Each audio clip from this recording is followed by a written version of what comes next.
নমস্কার, আপনারা দেখছেন HR নিউজ 24, সত্যের লক্ষ্যে মানুষের এই বছর মালদা জেলার হরিশ্চন্দ্রপুর 2 নম্বর ব্লকের অন্তর্গত তুলসিয়াঘাট এলাকায় HR ট্যালেন্ট কেয়ার ইনস্টিটিউটের উদ্যোগে অনুষ্ঠিত হলো 10তম বার্ষিক সাংস্কৃতিক উৎসব ও মাধ্যমিক এবং উচ্চ মাধ্যমিক ছাত্রছাত্রীদের বিদায় সংবর্ধনার অনুষ্ঠান।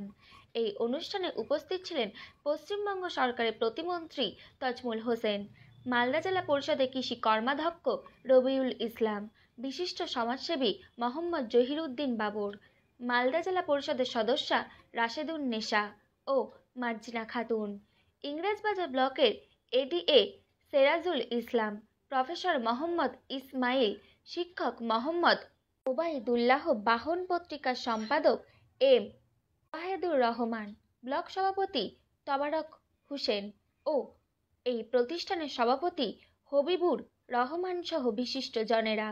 এদিন HR ট্যালেন্ট কেয়ার ইনস্টিটিউটে 45 জন মাধ্যমিক ও 20 জন উচ্চ মাধ্যমিক পরীক্ষার্থীদের হাতে উপহার তুলে দেওয়া হয়।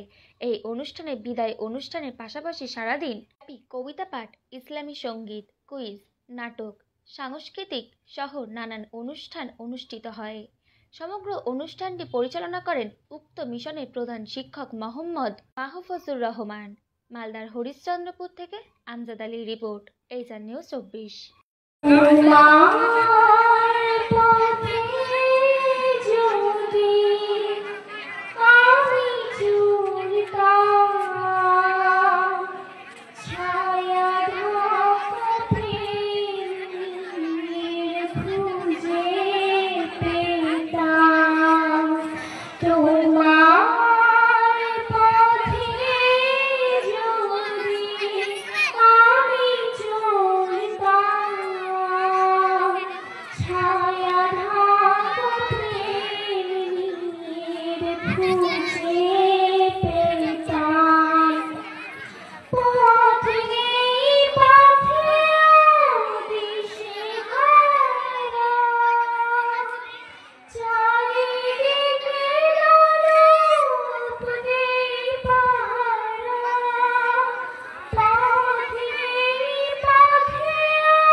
নমস্কার, আপনারা দেখছেন HR নিউজ 24, সত্যের লক্ষ্যে মানুষের পাশে।